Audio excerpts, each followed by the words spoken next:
ओम नमो भगवते वासुदेवाय। प्रिय भक्तगणों, आइए सुनते ही श्रीमद् भागवत महापुराण की कथा। प्रिय भक्तगणों, आज की कथा में हम श्रवण करेंगे भक्ति का दुख दूर करने के लिए नारद जी का उद्योग।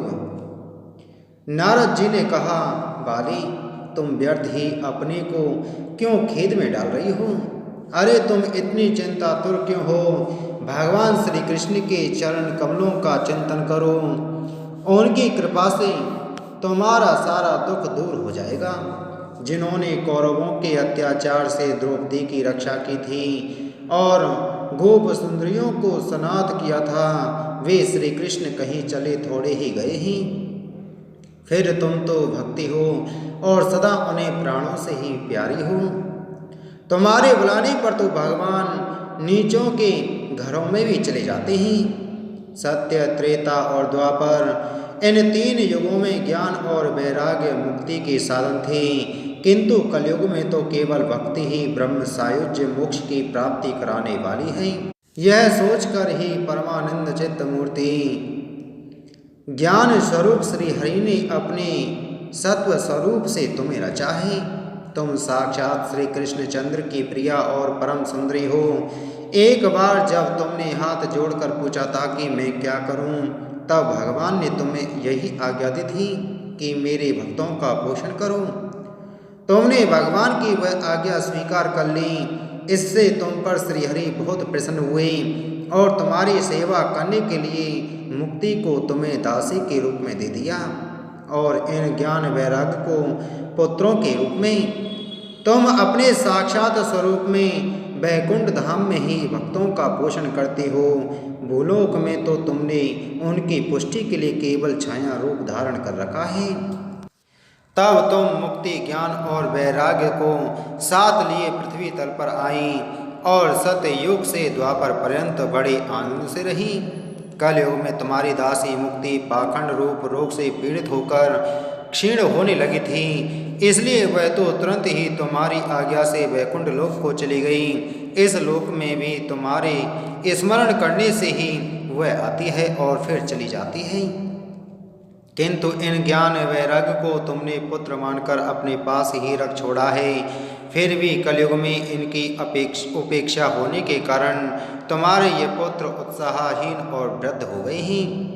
फिर भी तुम चिंता ना करो, मैं इनके नवजीवन का उपाय सोचता हूँ। सुमुखी, कली के समान कोई भी युग नहीं है। इस युग में मैं तुम्हें घर घर में प्रत्येक पुरुष के हृदय में स्थापित कर दूंगा।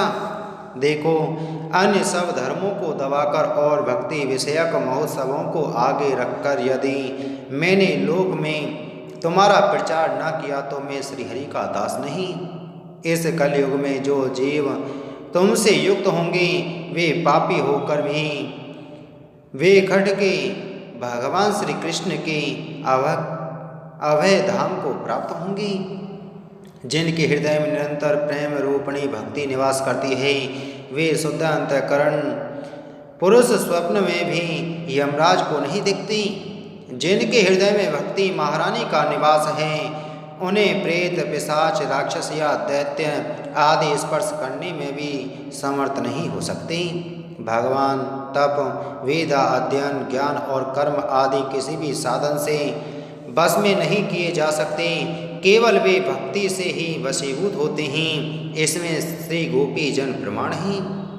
मनुष्यों का सहस्त्रों जन्म के पुण्य प्रताप से भक्ति में अनुराग होता है। कल युग में केवल भक्ति ही सार है। भक्ति से तो साक्षात श्री कृष्ण चंद्र सामने उपस्थित हो जाते हैं। जो लोग भक्ति से द्रोह करते हैं वे तीनों लोकों में दुख ही दुख पाते हैं। पूर्व काल में भक्त का तिरस्कार करने वाले दुर्वासा ऋषि को बड़ा कष्ट उठाना पड़ा था। वस व्रत, तीर्थ, योग, यज्ञ और ज्ञान चर्चा आदि बहुत से साधनों की कोई आवश्यकता नहीं है। एकमात्र भक्ति ही मुक्ति देने वाली है।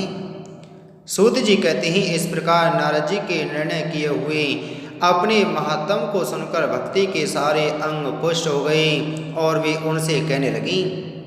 भक्ति ने कहा, नारद जी, आप धन्य हैं। आपकी मुझ में निश्चल प्रीति है।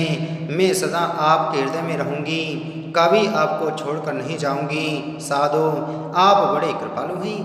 आपने क्षण भर में ही मेरा सारा दुख दूर कर दिया, किंतु अभी मेरे पुत्रों में चेतना नहीं आई है। आप इन्हें शीघ्र ही सचेत कर दीजिए, जगा दीजिए।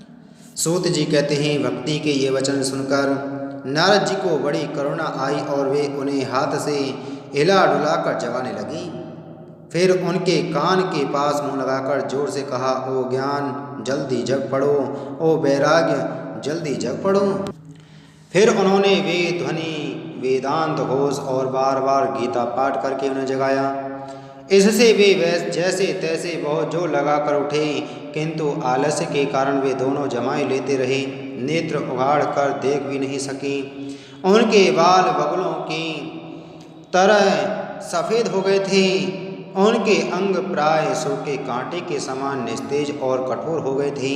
इस प्रकार भूख प्यास के मारे अत्यंत दुर्बल होने के कारण उन्हें फिर सोते देख नारद जी को बड़ी चिंता हुई और वे सोचने लगे, अब मुझे क्या करना चाहिए। इनकी यह नींद और इससे भी बढ़कर इनकी वृद्धावस्था कैसे दूर हो। सौनक जी इस प्रकार चिंता करते करते वे भगवान का स्मरण करने लगे।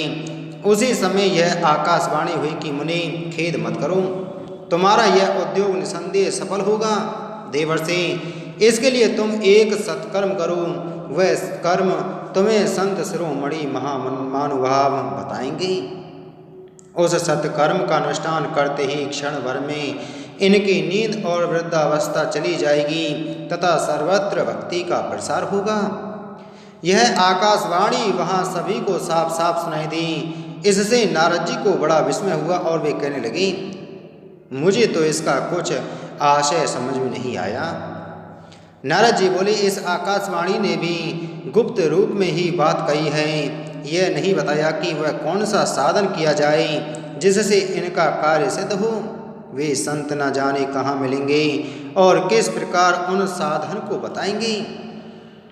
अब आकाशवाणी ने जो कुछ कहा है उसके अनुसार मुझे क्या करना चाहिए। सूत जी कहते हैं, सौनक जी, तब ज्ञान वैराग्य दोनों को वहीं छोड़कर नारद मुनि वहाँ से चल पड़े और प्रत्येक तीर्थ में जा जाकर मार्ग में मिलने वाले मुनीश्वरों से वह साधन पूछने लगे। उनकी उस बात को सुनते तो सब थे, किंतु उसके विषय में कोई कुछ भी निश्चित उत्तर न देता। किन्हीं ने उसे असाध्य बताया, कोई बोले इसका ठीक ठीक पता लगाना ही कठिन है, कोई सुनकर चुप रह जाते और कोई तो अपनी अविज्ञा होने के भय से बात को टाल टोल कर खिसक गए। त्रिलोकी में महान आश्चर्यजनक हाहाकार मच गया।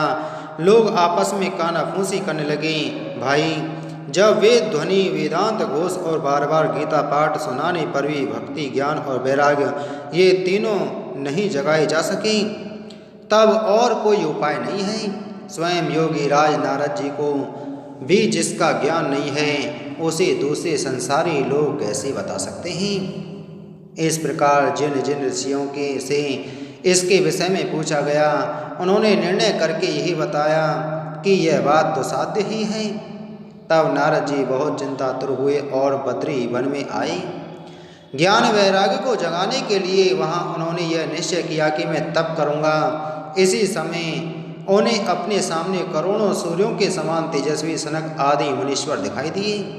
उन्हें देखकर वे मुनि श्रेष्ठ कहने लगे। नारद जी ने कहा, महात्माओं, इस समय बड़े भाग्य से मेरा आप लोगों के साथ समागम हुआ है। आप कृपा कर मुझ पर शीघ्र कृपा करके वह साधन बतलाइए। आप सभी लोग बड़े योगी, बुद्धिमान और विद्वान हैं। आप देखने में 5-5 वर्ष के बालक से जान पड़ते हैं, किंतु हैं पूर्वजों के भी पूर्वज। आप लोग सदा वैकुंठ धाम में निवास करते हैं, निरंतर हरि कीर्तन में तत्पर रहते हैं, भगवत लीलामृत का रसास्वादन कर सदा उसी में उन्मत्त रहते हैं और एकमात्र भगवत कथा ही आपके जीवन का आधार है। हरि शरणम, भगवान ही हमारे रक्षक हैं। यह वाक्य मंत्र सर्वदा आपके मुख में रहता है। इसी से काल प्रेरित वृद्धावस्था भी आपको बाधा नहीं पहुंचाती।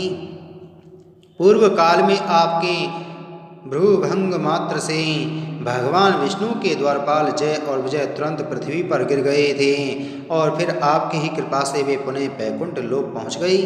धन्य है, इस समय आपका दर्शन बड़े सौभाग्य से ही हुआ है। मैं बहुत दीन हूँ और आप लोग स्वभाव से ही दयालु हैं, इसलिए मुझ पर आपको अवश्य कृपा करनी चाहिए। इसलिए बताइए, आकाशवाणी ने जिसके विषय में कहा है वह कौन सा साधन है और मुझे किस प्रकार उसका अनुष्ठान करना चाहिए? आप इसका विस्तार से वर्णन कीजिए। भक्ति, ज्ञान और वैराग्य को किस प्रकार सुख मिल सकता है और किस तरह इनकी प्रेम पूर्वक सब वर्णों में प्रतिष्ठा की जा सकती है? सनक आदि ने कहा, देवर्षि आप चिंता न करें, मन में प्रसन्न हों। उनके उद्धार का एक सरल उपाय पहले से ही विद्यमान है। नारद जी आप धन्य हैं, आप विरक्तों के शिरोमणि हैं, श्री कृष्ण दासों के शाश्वत पद प्रदर्शक एवं भक्ति योग के भास्कर हैं। आप भक्ति के लिए जो उद्योग कर रहे हैं यह आपके लिए कोई आश्चर्य की बात नहीं समझनी चाहिए। भगवान के भक्त के लिए तो भक्ति की सम्यक स्थापना करना सदा उचित ही है। ऋषियों ने संसार में अनेकों मार्ग प्रकट किए हैं, किंतु वे सभी कष्ट साध्य हैं और परिणाम में प्राय स्वर्ग की ही प्राप्ति कराने वाले हैं। अभी तक भगवान की प्राप्ति कराने वाला मार्ग तो गुप्त ही रहा है। उसका उपदेश करने वाला पुरुष प्राय भाग्य से ही मिलता है। आपको आकाशवाणी ने जिस सत्कर्म का संकेत किया है उसे हम बतलाते हैं। आप प्रसन्न होकर समाहित चित्त होकर सुनिए। नारद जी, द्रव्य यज्ञ, तपो यज्ञ, योग यज्ञ और स्वाध्याय रूप ज्ञान यज्ञ, ये सब तो स्वर्ग आदि की प्राप्ति कराने वाले कर्म की ही ओर संकेत करते हैं। पंडितों ने ज्ञान यज्ञ को ही सत्कर्म मुक्तिदायक कर्म का सूचक माना है। वह श्रीमद् भागवत का पारायण है, जिसका ज्ञान सुख आदि महानुभावों ने किया है। उसके शब्द सुनने से ही भक्ति, ज्ञान और वैराग्य को बड़ा बल मिलेगा। इससे ज्ञान वैराग्य का कष्ट मिट जाएगा और भक्ति को आनंद मिलेगा। सिंह की गर्जना सुनकर जैसे भेड़िए भाग जाते हैं, उसी प्रकार श्रीमद् भागवत की ध्वनि से कलयुग के सारे दोष नष्ट हो जाएंगे। तब प्रेम रस प्रवाहित करने वाली भक्ति, ज्ञान और वैराग्य को साथ लेकर प्रत्येक घर और व्यक्ति के हृदय में क्रीड़ा करेगी। नारद जी ने कहा, मैंने वेदांत की ध्वनि और गीता पाठ करके उन्हें बहुत जगाया, किंतु फिर भी भक्ति, ज्ञान और वैराग्य ये तीनों नहीं जगे। ऐसी स्थिति में श्रीमद् भागवत सुनने से वे कैसे जगेंगे? क्योंकि उस कथा के प्रत्येक श्लोक और प्रत्येक पद में भी वेदों का ही तो सारांश है। आप लोग शरणागत वत्सल हैं तथा आपका दर्शन कभी व्यर्थ नहीं होता, इसलिए मेरा यह संदेह दूर कर दीजिए। इस कार्य में विलंब न कीजिए। सनक आदि ने कहा, श्रीमद् भागवत की कथा वेद और उपनिषदों के सार से बनी है, इसलिए उनसे अलग उनकी फल रूपा होने के कारण वह बड़ी उत्तम जान पड़ती है। जिस प्रकार रस वृक्ष की शाखाग्र पर्यंत रहता है, किंतु इस स्थिति में उसका आस्वादन नहीं किया जा सकता, वही जब अलग होकर फल के रूप में आ जाता है तब संसार में सभी को प्रिय लगने लगता है। दूध में घी रहता ही है, किंतु उस समय उसका अलग स्वाद नहीं मिलता, वही जब उससे अलग हो जाता है तब देवताओं के लिए भी स्वादवर्धक हो जाता है। खांड ईख के ओर छोर और बीच में भी व्याप्त रहती है, तथापि अलग होने पर उसकी कुछ और ही मिठास होती है। ऐसे ही यह भागवत की कथा है। यह भागवत पुराण वेदों की समान है। श्री व्यास देव ने इसे भक्ति, ज्ञान और वैराग्य की स्थापना के लिए प्रकाशित किया है। पूर्व काल में जिस समय वेद वेदांत के पारगामी और गीता की भी रचना करने वाले भगवान व्यासदेव खिन्न होकर अज्ञान समुद्र में गोते खा रहे थे, उस समय आपने ही उन्हें 4 श्लोकों में इसका उपदेश किया था। उसे सुनते ही उनकी सारी चिंता दूर हो गई थी। फिर इसमें आपको आश्चर्य क्यों हो रहा है? जो आप हमसे प्रश्न कर रहे हैं, आपको उन्हें शोक और दुख का विनाश करने वाला श्रीमद् भागवत पुराण ही सुनाना चाहिए। नारद जी ने कहा, महानुभावों, आपका दर्शन जीव के संपूर्ण पापों को तत्काल नष्ट कर देता है। जो और संसार दुख रूप दावानल से तपे हुए हैं, उन पर शीघ्र ही शांति की वर्षा करता है। आप निरंतर शेष जी के सहस्त्र मुखों से गाए हुए भगवत कथा अमृत का ही पान करते रहते हैं। मैं प्रेम लक्षणा भक्ति का प्रकाश करने के उद्देश्य से आपकी शरण लेता हूँ। जब अनेकों जन्मों के संचित पुण्य पुंज का उदय होने से मनुष्य को सत्संग मिलता है, तब वह उसके अज्ञान जनित मोह और मद रूप अंधकार का नाश करके विवेक उदय होता है। इति श्री पद्म पुराणे उत्तरखंडे श्रीमद्भागवत महात्म्ये कुमार नारद संवादो नाम द्वितीय अध्याय संपूर्ण। बोलो श्रीमद्भागवत महापुराण की जय। बोलो श्री कृष्णचंद्र भगवान की जय।